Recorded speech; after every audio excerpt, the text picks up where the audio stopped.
Greetings, Dr. Will here. Welcome back to the serialization of What You Don't Know, Successfully Lead a Software Project Without Tech Expertise. Episode 22, Chapter 9, The Foundation of Development, Processes that Sustain the Work, Part 2. Project Management. Project management is a complete discipline in its own right, one with its own certifications. The project manager's role is crucial to the success of the software development project. Like any management discipline, project management is concerned with doing things right. The project manager is one who ensures the process operates correctly and, when indicators show that there are problems, takes corrective actions to get the project back on track. A project manager has the authority to perform the functions of management on the project: planning, organizing, directing, and controlling. Planning includes forecasting, setting short and long-range objectives, establishing organizational policies, establishing standards and operating procedures, and obtaining and allocating resources. Organizing includes creating job descriptions, if such things are still used, dividing the activities into positions or roles, staffing, establishing or managing organizational relationships, and delegating organizational authority. Directing includes motivating, communicating, leading the team on a day-to-day basis, coordinating, coaching and appraising performance, resolving conflict, and dealing with corporate and organizational power and politics. Controlling cares about performance, comparing actual and desired performance and taking corrective actions where necessary. Risk management.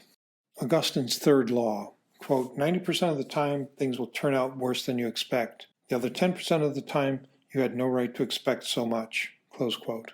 Often considered part of a project management, we treat it separately owing to its importance. Building a new software system, whether a SaaS startup or an in-house project, is highly risky.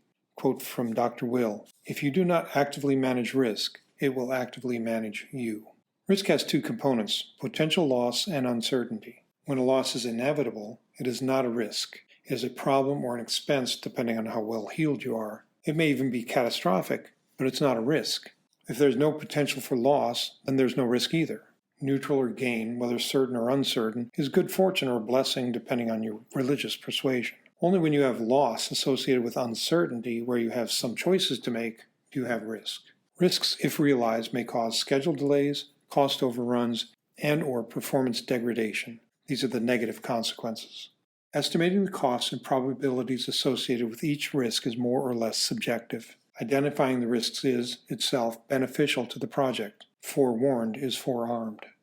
The key to effective risk management is to develop an open, honest relationship with all team members that encourages identifying and exposing risks as soon as they arise and suggesting alternatives to combat them. Estimation. Quote from Steve McConnell, quote, on projects in trouble, I often find that developers thought the project estimates were unrealistic from the start. Lack of buy-in from developers is at best a warning sign that the project's goals are unachievable, close quote. The question of whether it makes sense to do a project at all is often determined by the estimated aggregate cost of the overall effort. The buyer would like to know the ultimate cost of what will be built. The developer would too. When the buyer's cost is the developer's revenue, and the developer's cost is dependent on the number and pay grades of programmers, there's an undeniable tension between the developer's financial health and the buyers. There are many different ways to produce an estimate. The best estimates will always originate from experienced engineers estimating a project similar to work they've done in the past. Lacking direct, relevant experience, engineers may have to rely on analogy and hope that their experiences are close enough.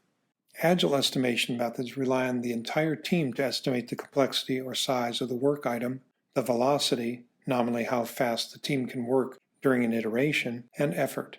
Often the estimation of effort depends on who is assigned the work item in an iteration. This is more helpful for tactical decisions about what should be worked on during a given iteration and much less helpful for overall strategic project planning. Software maintenance.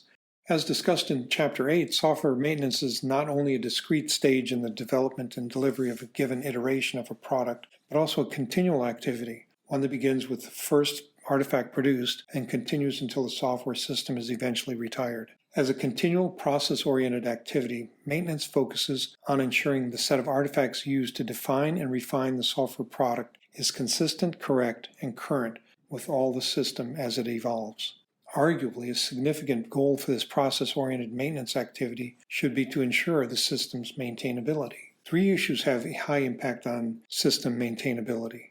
First, the development process should engineer maintainability into the system. Second, enough of the right kind of documentation must exist to support the maintenance of the system during its lifespan.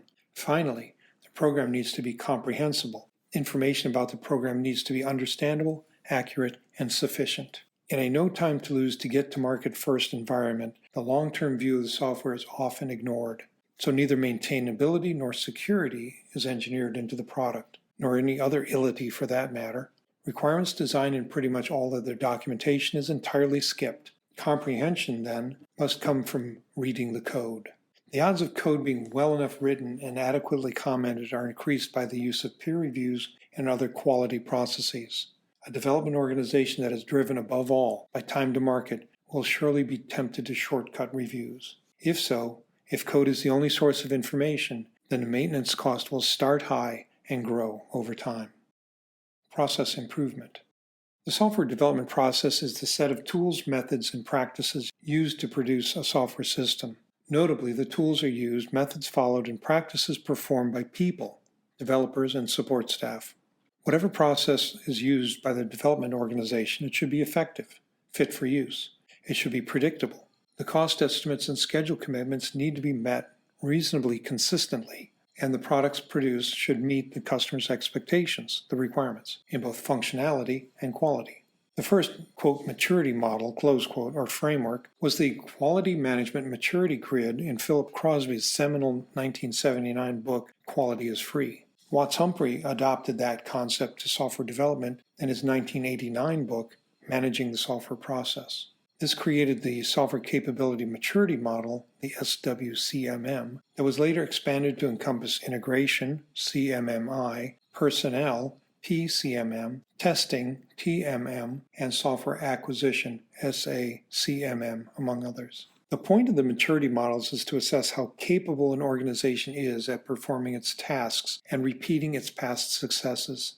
It is irrelevant that a developer has successfully built a similar system in the past if they cannot repeat their success on the next project. All things equal, it would be nice not to worry about this. It's vital to know, however, that different development shops have different levels of maturity, and some of them actually perform at their stated level of maturity.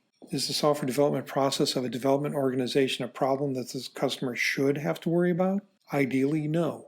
A development organization that has a culture of quality will seek to improve. Perhaps it will follow the CMM model, see Chapter 15, but strictly following the process improvement program of the CMM is less important than having an environment and culture that constantly seeks to improve.